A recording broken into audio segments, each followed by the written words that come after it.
right, got one here they said was making a wicked noise coming from the unit. So this is a rooftop unit that's up above us here.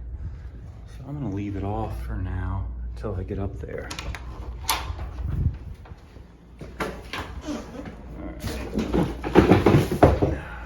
All right, going up. Right, here's our unit here. Little baby rooftop unit, Trane, 3-tonner. I think it's a 3-ton heat pump. Yeah, I don't see any gas lines connecting. It's probably a 3-ton heat pump. I have worked on this system before. Matter of fact, I've worked on every unit on this roof. Every unit there, units up there. Yep, I've worked on everything here. Not that they've all broken down, but my company installed all these units here. We didn't install this one, but we installed all those units. We installed these units here. We moved all those ones in a line, all those condensers in a line there. They were kind of sporadically on this roof, so we moved them all over there so they could put those solar panels in. But either way, this is our patient. So let's get it opened up and see what this wicked noise is about. I just got her started up. She's been running for a couple minutes now, and I don't hear anything out of the ordinary. It did seem like this condenser fan took a little while to get going. So I'm gonna take an amp draw on that motor right now. 2.2. Compressor's pulling 10.6. Take a look here. That motor is a universal reversible motor, so that's not original. Alright, our rated amps is 16 on the compressor, 1.1 on the outdoor motor. So take a look at what the rated amps are on this motor. So the rated amps is 2.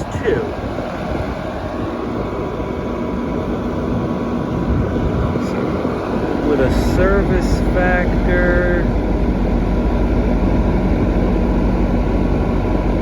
I don't see a service factor amperage.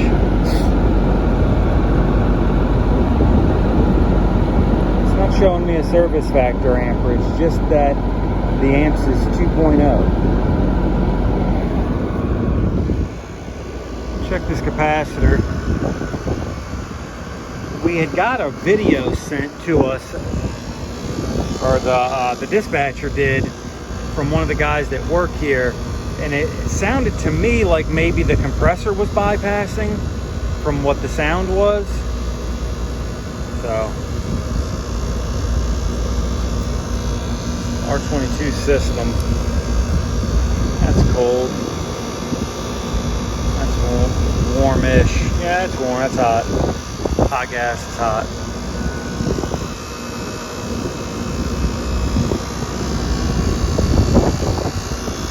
I'm gonna check this capacitor and see what that's doing. Alright, we'll do an under load capacitor test, so we're gonna check the voltage.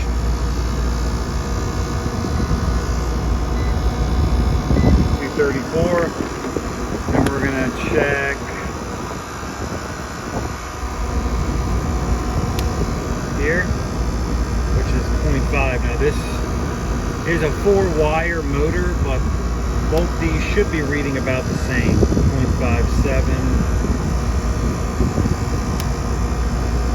Yeah, 0.57. This is technically right here the start winding for the condenser motor. So we had, we're going to call that 0.57. Voltage was what? I can't remember now. 240 something.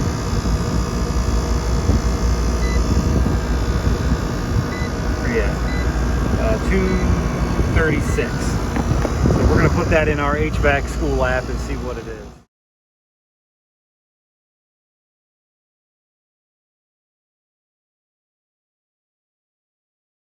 All right, according to the HVAC school app, this capacitor is under its rated value by more than 10%. I'm gonna shut the system down and then we're gonna actually bench test it and see what it comes up at. I'm not sure if that was our problem or not,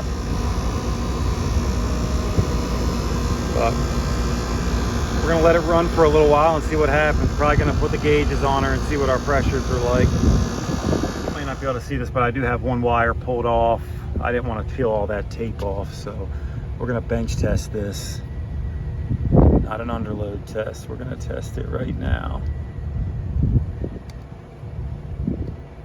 So we got one there. Come on.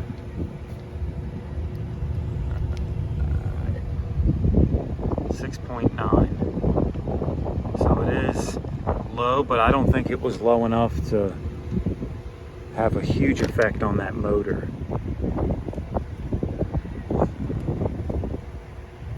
I'm not sure why that motor's pulling that high amp draw right now. I figure it out though. All right, we've been running for a little while now. R22 system. It's not doing real bad. I mean, we got a 20-degree split and 19 degrees. Our suction temperature is a little higher and our superheat is high. Our subcoolant's right around 5, so it might be a skosh low on charge, but not that bad. This thing's not doing too bad. I don't know where this weird noise is coming from or what happened, or if it even came from this unit. It might have been coming from something else. Well, we're gonna watch her for a few more minutes. All right, after I let it run for a little while, the condenser amperage has come down a little bit, right about 2, so that's right near its rated amps.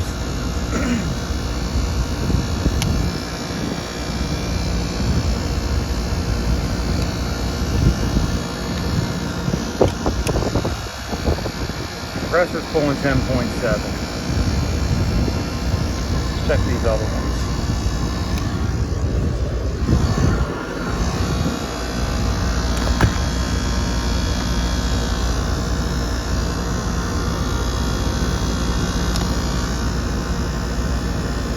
That's our start winding.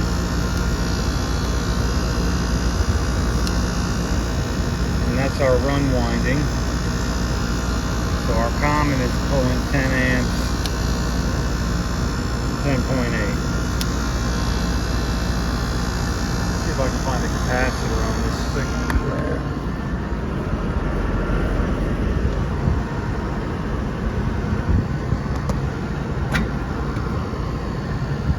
This is for electric heat, which has definitely seen better days. If this thing's 3-phase, I don't see a capacitor.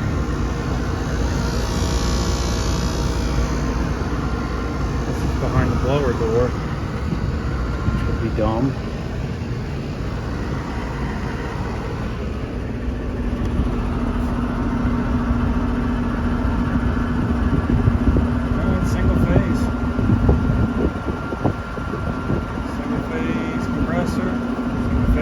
Single phase condenser motor. This cap is just for our condenser motor. The only place it could be is behind this door here. Let's open that up. Yeah, here's our compressor run cap and our blower run cap. This blower has been replaced also, the universal blower. So let's test this capacitor under load. Alright, I've tested this. It's a 50 microfarad capacitor. We're pulling 47, so we're still in the threshold. So, alright, I'm going to put this blower door back on because this unit does not like this door open. It's probably going to start freezing up soon. I still haven't heard any weird noises, but I have obtained the original video of the noise, and I'm about to play that right now.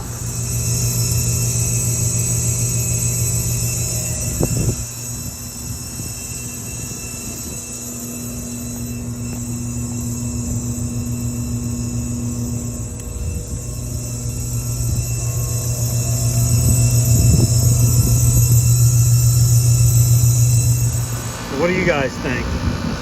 What sucks about that is I can't tell if the condenser motor is running from that clip or not. It doesn't seem like it is, and honestly, it just sounds like the compressor's bypassing. That's what it sounds like to me. But my only question is, was the condenser motor running when that was happening? So he was kind of like back here with it. Couldn't really tell if that condenser motor was running or not, but maybe I can find out from somebody. The guy that looked at it originally, that came up here and heard the noise and came up here, was not an HVAC guy, so he just pulled out his phone and started recording the noise, I guess.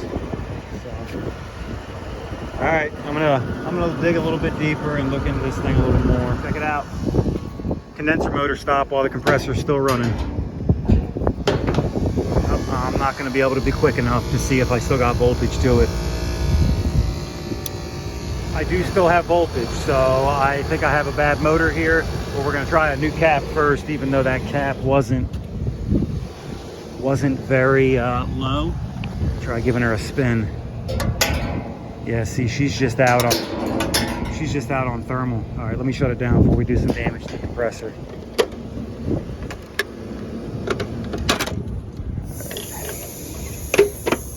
We got a bad motor. Okie doke. I'm glad I found that, because I was starting to scratch my head. I don't even think I'm going to bother with just the new cap here, because this thing is, she's not spinning very freely. It spins for a second and stops. So I'm going to try to see if I can locate the OEM motor for this. It did not, obviously that motor did not last very long. So I'm gonna get a hold of Trane and see if they can get me the OEM motor for this. All right, the problem is, the reason this burned up prematurely is because it's 1050 RPM and this unit calls for an 830.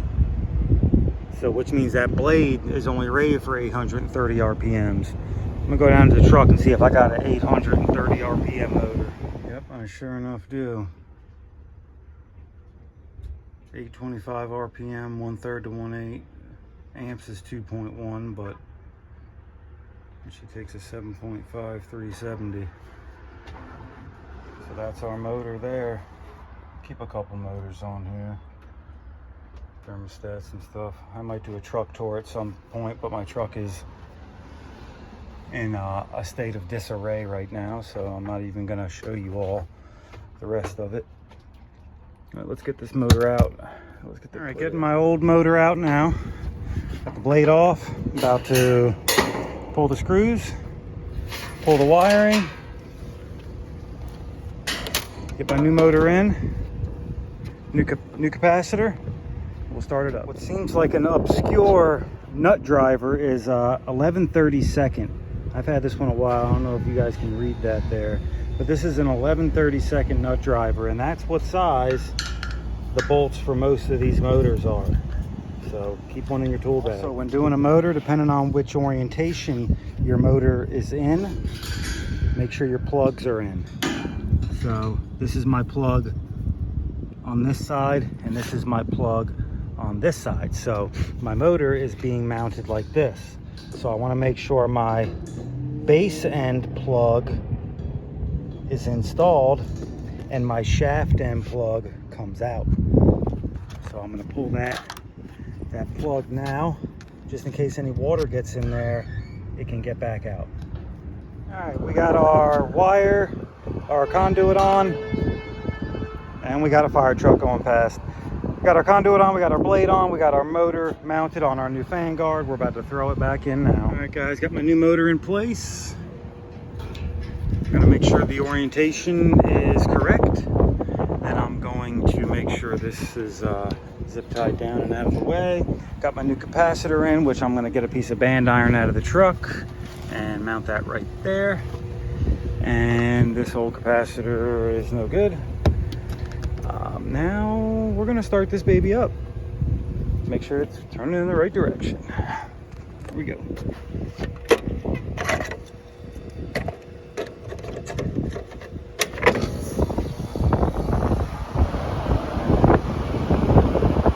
And it is. We are turning in the right direction. Nice. Okay, so we just need a piece of band iron and some zip ties, panels back on, and we'll be good to go. Oh yeah, this thing's running a whole lot quieter.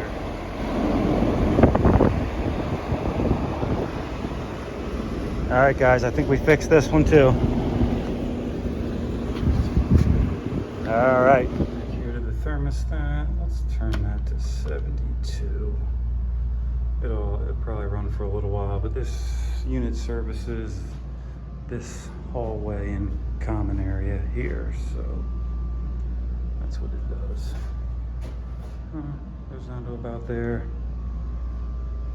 that hallway there, and these bathrooms right here. So that's all it does. Little 3-ton unit. All right, guys, just finished up that service call on that little baby Trane RTU 3-tonner. Got the condenser motor replaced, and we stayed patient. We babysat it and waited for it to mess up. It didn't take that long. I probably watched it for maybe 30 or 40 minutes. I knew it was going to do something. So finally that condenser motor stopped, and we were able to diagnose it. So got it replaced, got it out of there. All right, guys, that's going to be it for this one. It's about 88 degrees now, so I'm sure there's more calls piling up on me today. So please like the video and subscribe to the channel. I'm off to the next one.